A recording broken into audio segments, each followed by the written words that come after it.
Tudo bom, doutor? Tudo bem, olá, tudo bem? Tudo ótimo. Muito obrigada por ter aceito o nosso convite de participar aqui com a Uhum. gente da Chave da Questão.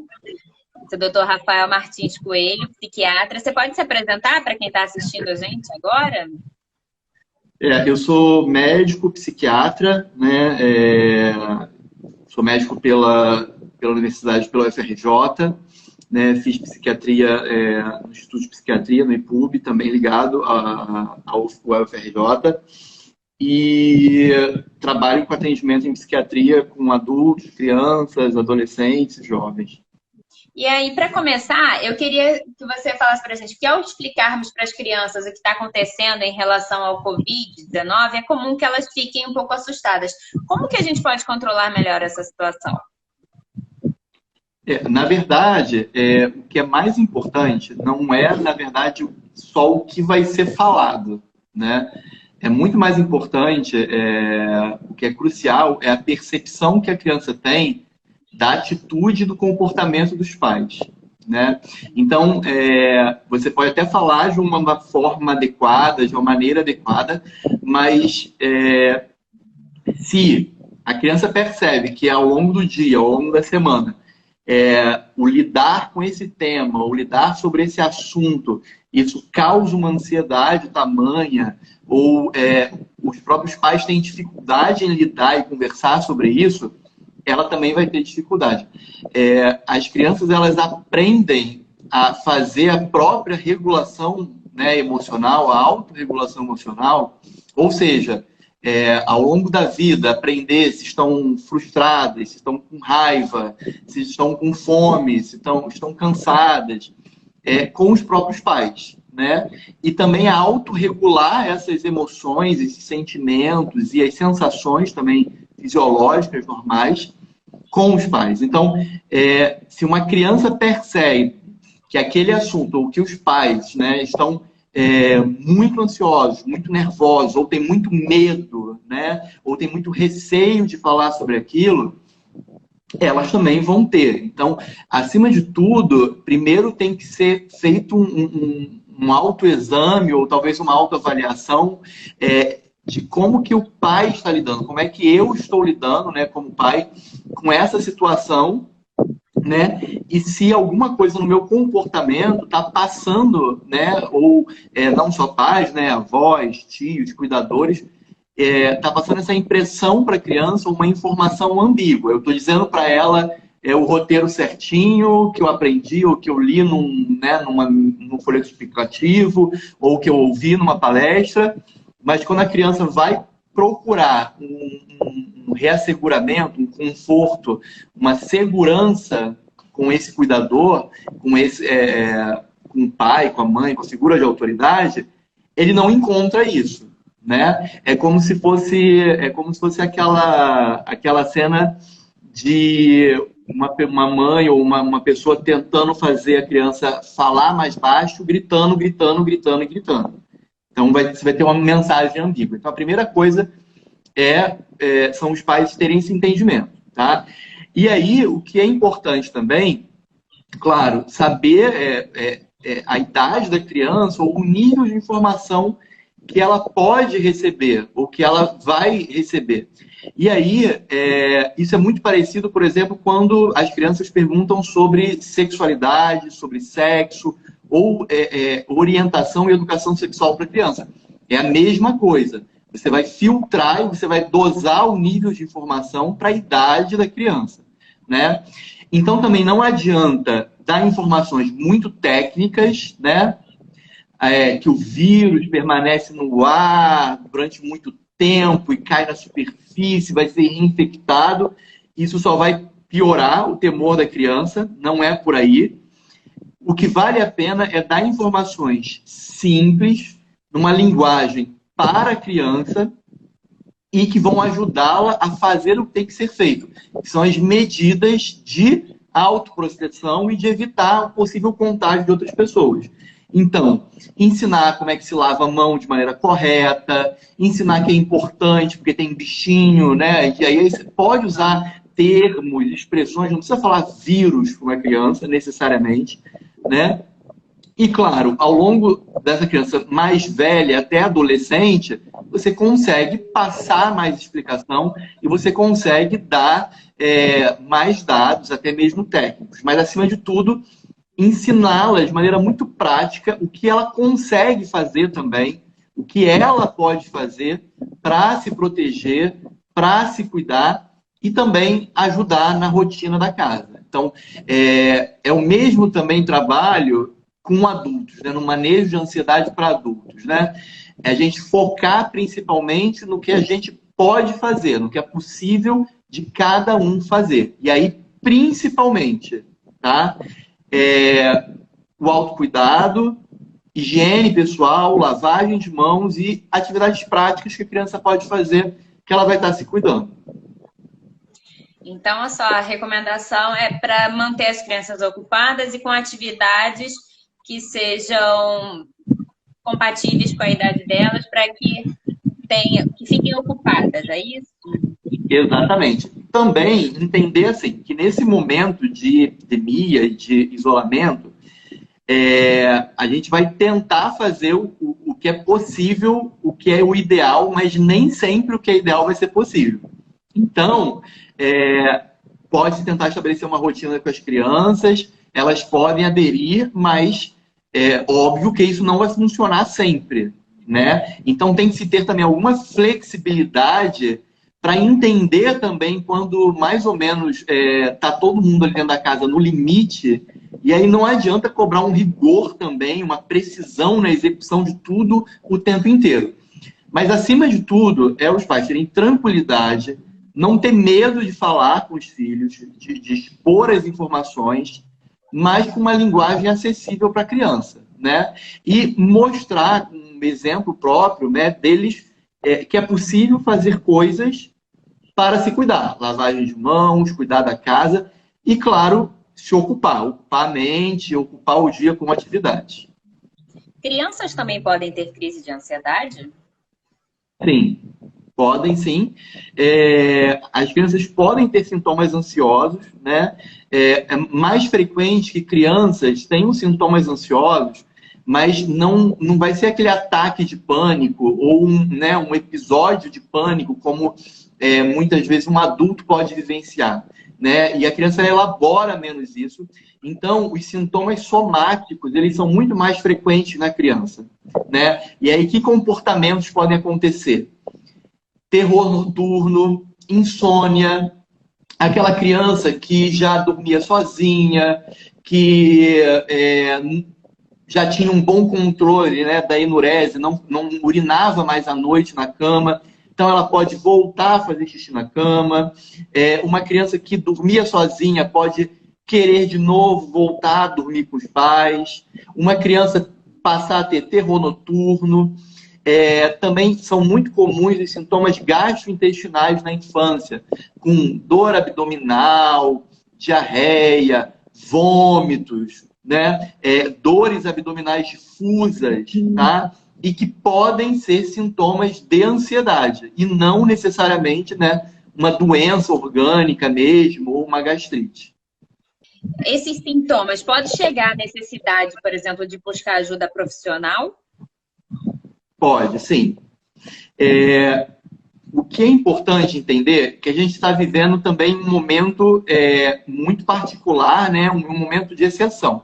Então, assim, se a gente está diante de uma criança que, nesse momento, ele desenvolveu sintomas ansiosos e que parecem realmente serem reativos, circunstanciais ali, deste momento, é uma criança que não era ansiosa antes, não há, ou talvez não há um histórico de ansiedade tão prevalente assim na família, ou ela realmente nunca teve nenhum problema com ansiedade, nem na escola, nem com os pais, nem em qualquer outra atividade.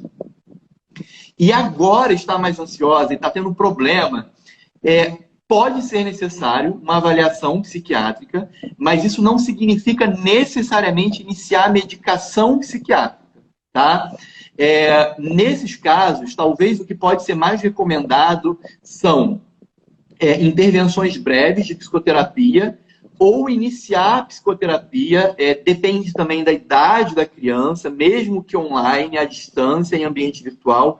Crianças muito pequenas também, esse meio online pode também não ter tanta adesão. O trabalho pode ser mais difícil da criança conseguir fazer a vinculação necessária que ela deveria, que o profissional precisa para trabalhar com ela. Tá?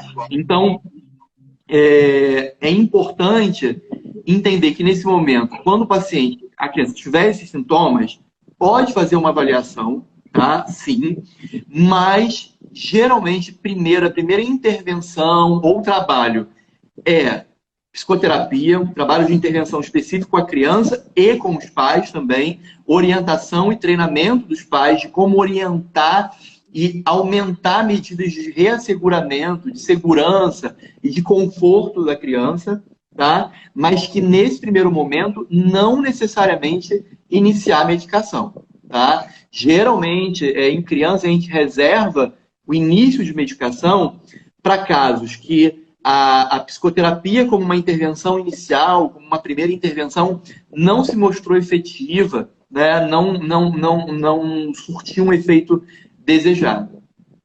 Entendi. A gente recebeu uma pergunta aqui, por exemplo, crianças autistas que fazem acompanhamento com terapeutas, fonos, entre outros profissionais, elas não estão conseguindo seguir a mesma rotina. Isso pode prejudicar o desenvolvimento da criança?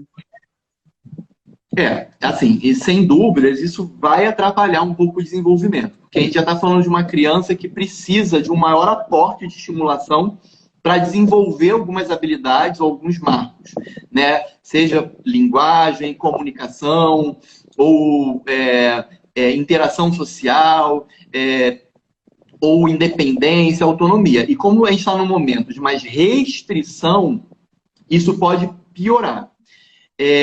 Claro que, por exemplo, uma intervenção fonoterápica de linguagem, ela pode, sim, ser muito mais difícil de ser implementada por via online. Depende, né?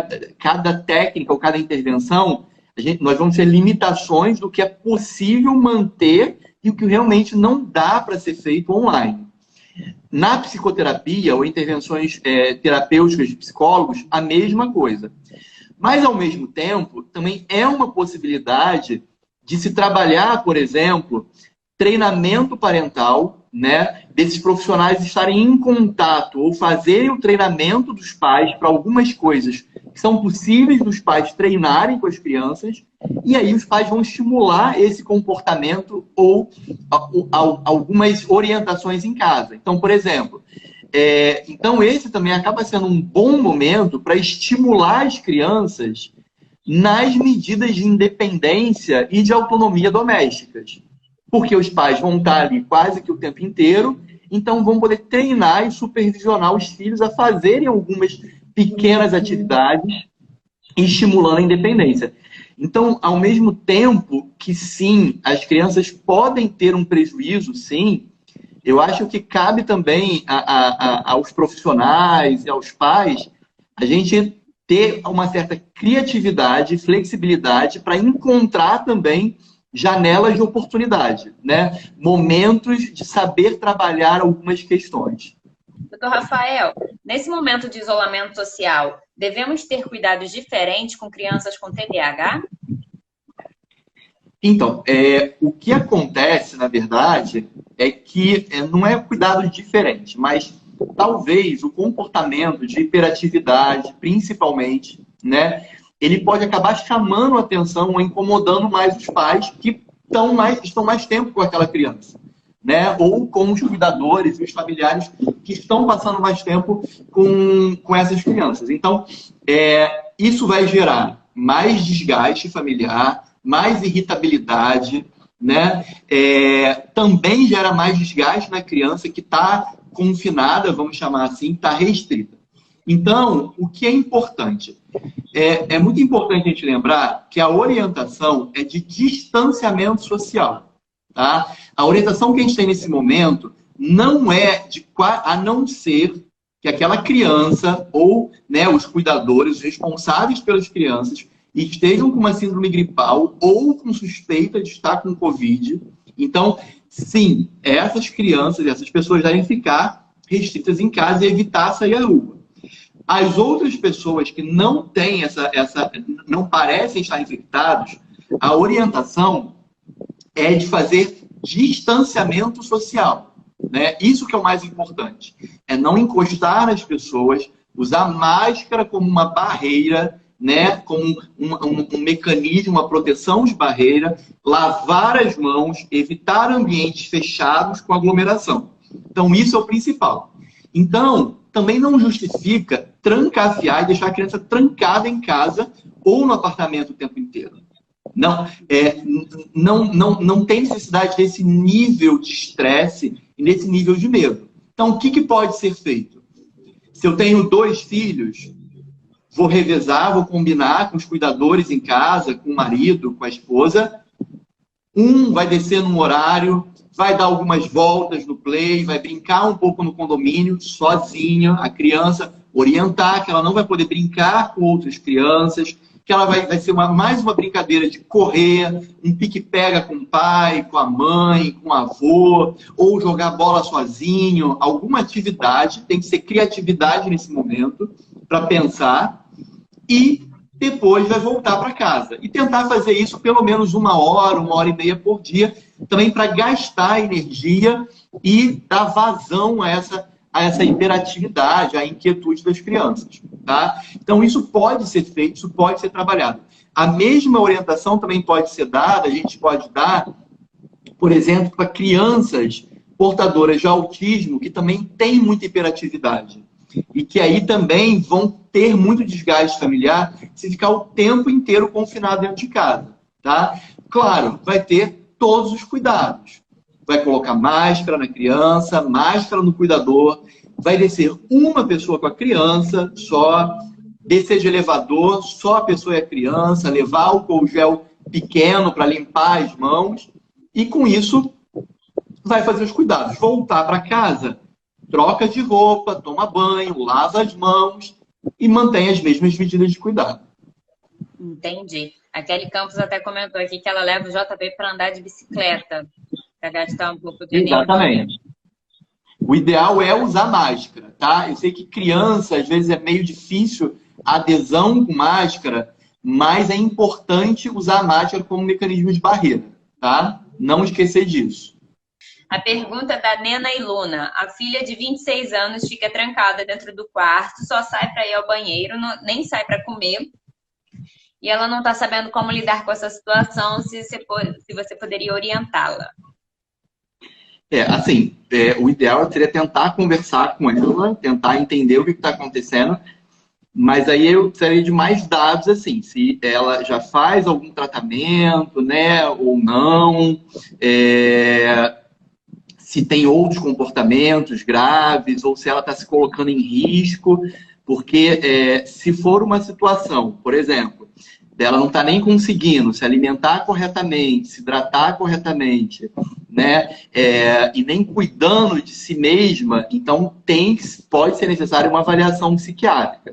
E aí talvez tenha que solicitar ver um médico, um psiquiatra que esteja realizando atendimento presencial, né? Existem alguns colegas que estão realizando, né, com os cuidados cabíveis para avaliar a situação. Né? Entender, tentar conversar com ela primeiramente, para ver o que está acontecendo, por que ela está trancada, né? Antes tinham mandado uma pergunta para a gente, então não consigo voltar aqui para ver quem era, uma pessoa falando que o filho de 16 anos já tem um quadro de ansiedade, já tinha sido diagnosticado, só que ela não disse se ele toma remédio. Na verdade, ela não disse se é um quadro de transtorno de ansiedade ou se ele simplesmente já é uma pessoa considerada ansiosa. E que ele estava tendo muita dificuldade de lidar com essa situação. Para uma pessoa, para um adolescente de 16 anos que já tem essa característica de ser muito ansioso, o que pode ser sugerido para ele? Então, de novo, primeiro é importante fazer esse autoexame. É muito comum que crianças ansiosas sejam filhos de pais ou mães também ansiosas, que também tenham uma característica ou traços ansiosos significativos, tá? Então, primeiro, como que eu estou lidando com essa situação? né? Porque se eu estou passando para a criança uma dificuldade de autocontrole, uma desestabilização, uma ansiedade intensa, e isso passando não é falando, né? A criança percebe, né? Não adianta eu falar ou dar uma outra orientação. A criança ela vai gravar muito mais o que ela vê do que ela necessariamente escuta, tá? Então a gente tem que lembrar disso, não pode esquecer. Segundo, conversar com ele, entender quais são os medos, quais são as dúvidas, quais são os receios, né? Porque às vezes a gente percebe que a criança ou adolescente está ansioso, mas fica o adolescente de um lado sem falar e os pais do outro lado sem falar. E aí, na verdade, as preocupações podem ser as mais outras possíveis. Então, por exemplo, ele pode estar preocupado, na verdade, se quando ele voltar para a escola, ele ainda vai ter o mesmo grupo de amigos que ele estava começando a fazer porque ele mudou de escola recentemente. Ou ele pode estar preocupado se aquela menina que ele estava gostando ainda vai dar bola para ele ou não. Enfim, podem ser as mais diversas questões possíveis. E às vezes não necessariamente também a fonte de ansiedade seja necessariamente o tema do coronavírus, né? Então, é conversar. O que é mais importante é se abrir, é falar, é conversar sobre os próprios sentimentos e também não ter medo de, eventualmente, tem um processo que é normalizar ou ajustar os sentimentos da criança, acolher, né? Então, falar para a criança, olha, é normal que nesse momento, ou é normal que nesse período, a gente fique com mais medo, a gente pode dormir pior, a gente pode ficar um pouco mais ansioso. Olha, papai e a mamãe também podem ficar um pouco mais nervosos, isso também é um pouco normal, tá? Porque sim, é uma situação que é difícil e que é nova para todo mundo. Então isso também é importante para a criança entender que ela ficar também um pouco mais ansiosa nesse período é normal, não é errado, né? Porque senão também a gente pode acabar invalidando os sentimentos ou as emoções das crianças. E aí isso também não é bom, tá? Então isso é importante conversar.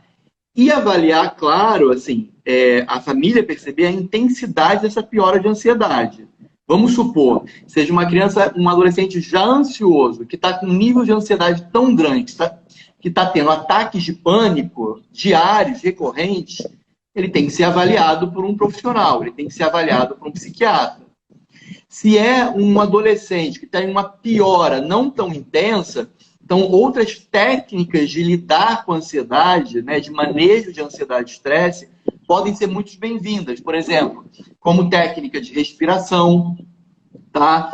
Um roteiro acalme-se de controle de ansiedade, de terapia cognitivo-comportamental, as técnicas de respiração de mindfulness, de meditação de atenção plena, também ajudam muito, porque trazem consciência sobre a respiração e como controlar. E para crianças e adolescentes, pode-se ensinar e treinar a ela perceber, né, numa postura confortável, colocar uma mão em cima do peito, outra em cima da barriga, pedir para ele fazer 2 respirações profundas e perceber onde levanta mais, se é no peito ou se é na barriga, né? E aí ensiná-lo que no momento de ansiedade, quando estiver mais nervoso, a parar, tentar relaxar, né, o corpo, colocar a mão no peito, uma mão em cima da barriga e tentar respirar, puxando o ar e soltando, tentando fazer com que a mão da barriga se movimente mais, para que a gente consiga fazer uma melhor mobilização diafragmática do que os músculos acessórios. Com isso, a gente consegue fazer, né, uma inspiração melhor, de melhor qualidade, e isso gera um relaxamento, né? E aí orientar, por exemplo, a inspirar, né, de maneira lenta e tentar soltar o ar de maneira ainda um pouco mais lenta. Então, por exemplo, puxar o ar em 2 segundos e tentar soltar o ar em 4 segundos de maneira lenta, né? E aí isso ajuda muito, tá? Porque isso vai fazer uma regulação no sistema vasovagal, que vai colaborar com o controle da ansiedade, né? Psicólogos com treinamento em terapia cognitivo-comportamental, em manejo de ansiedade, em terapia de aceitação e compromisso, em terapia comportamental dialética, geralmente tem muita prática em instituir técnicas, né, de controle de ansiedade. Então, o profissional, se esse profissional já acompanha, né, se esse paciente já é acompanhado por um profissional, vale a pena ensinar isso, treinar. E hoje em dia também, a gente tem vários aplicativos, né, apps, tanto para a plataforma para iOS como para Android, que eles vão trabalhar justamente meditação, né, e técnicas de respiração. E alguns, inclusive, eles têm algumas rotinas para crianças, tá? Então, isso pode ser ajudado. E isso também pode ser, principalmente, se os pais conseguirem fazer isso com os filhos, é sempre melhor ainda, tá? Justamente por aquilo. As crianças vão imitar e vão aprender a autorregulação com os pais. Entendi. Muito interessante isso. Doutor Rafael, sinais de tristeza e desânimo são comuns nesse período. Como identificar se é o momento de levar um adolescente para procurar ajuda psiquiátrica? É importante entender, primeiro, o seguinte, que tristeza sozinho não é depressão, né? Tristeza pode ser luto, pode ser ajustamento, eu posso ter sido demitido, eu posso ter terminado um relacionamento amoroso. Então, eu tô triste. E eu tô naquela fase de elaborar e trabalhar isso dentro de mim. Então, não necessariamente é indicado ou precisa fazer um tratamento. O que eu quero dizer com isso? Não necessariamente algo patológico que requer uma intervenção medicamentosa. Quando a gente fala em depressão que necessita de tratamento, a gente tem um quadro de alteração do humor, que ele é prolongado, tá? E que ele é mantido, tá? Ele é diferente também em intensidade do normal. A gente pode ficar ansioso, de luto porque alguém faleceu, ou luto porque o nosso mundo está diferente, né? Isso também envolve um luto, né? Luto porque a vida que a gente tinha de uma maneira, ela foi paralisada. Mas isso não vai necessariamente alterar, por exemplo, o apetite da criança. Isso não vai alterar de maneira sistemática o sono da criança. Ela pode estar indo dormir mais tarde, porque a família toda está indo dormir mais tarde. Uma noite ou outra ela tem dificuldade de conciliar o sono, porque ela está mais excitada, mais empolgada. Mas não uma criança que não consegue dormir há 5 dias bem direto. Ou há 2 semanas, o adolescente ele está isolado no quarto, não quer falar, não participa das refeições, ele não está acessível, ele não só está com aspecto de tristeza, mas ele também pode estar mais irritado, com disforia, né? Irritabilidade, agressividade verbal, alterações de apetite, ou aumento muito grande do apetite, ou uma redução muito grande do apetite, ou indecisão importante, tá? Então, é um quadro de alterações de humor, de sintomas que são muito mais intensos e mantidos ao longo do tempo. Eles não duram alguns dias, eles vão durar algumas semanas. Resumindo, se eu tenho um adolescente em casa que tem algumas alterações de humor fugazes, duram alguns dias, algumas horas, isso pode ser pela situação, pode ser pelo isolamento, e aí, principalmente, acolhimento, conversar e reassegurar e acolher essa criança, esse adolescente, e fazê-lo entender que isso vai passar. É um momento, é uma fase, e que isso vai ter fim, isso vai passar. E que tem coisas que a gente pode fazer e focar para que a gente esteja menos suscetíveis à tristeza ou ao humor ruim. Agora, se são alterações que estão durando mais, no mínimo, né, 1, 2 semanas, alterações de sono, irritabilidade muito intensa, alterações no padrão de alimentação dessa criança, então essa criança, esse adolescente, ele tem que ser avaliado se já não tem ali realmente instalado um quadro de humor que necessite de uma atenção, de uma intervenção mais especial. E assim, por exemplo, e se precisar de uma intervenção especial, o que os pais devem fazer? Então, aí o ideal é que esse adolescente ele passe por uma avaliação especializada, né? Ou por um psiquiatra com experiência, um psiquiatra que atenda e que conheça os quadros e que trabalhe com criança e adolescente, ou então um psicólogo que também atenda e que possa fazer essa avaliação, até mesmo para instituir com a família um manejo inicial, né? Uma terapêutica de manejo já, intervenção já aguda e breve, e continuada depois, e determinar também com os pais se também seria necessário, por exemplo, fazer a avaliação com o psiquiatra.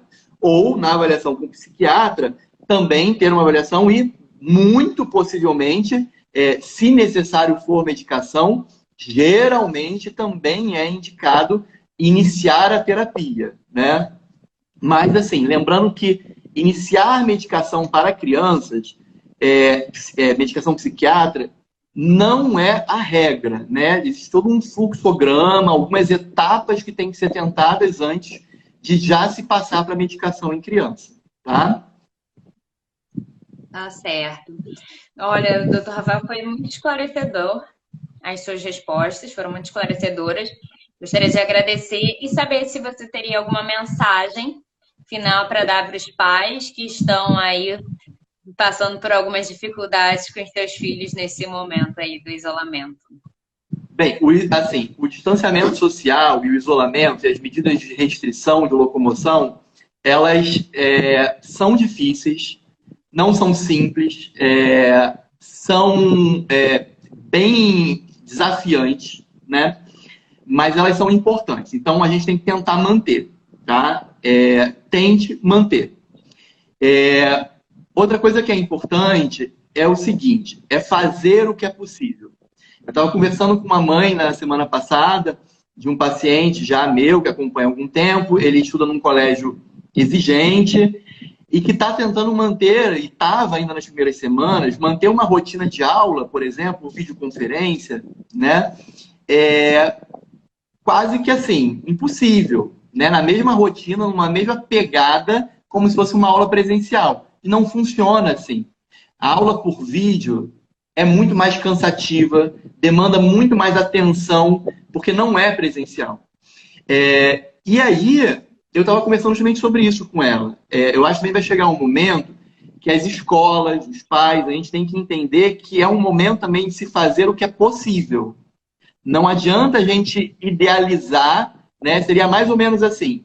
Eu idealizar que nessa quarentena eu vou conseguir consertar todas as coisas que estão ruins no meu apartamento, eu vou conseguir todo dia varrer a casa, lavar a roupa, lavar a louça, atender online, escrever parte da tese do doutorado, entrar em contato com os colegas, pelo simples motivo que eu estou em casa.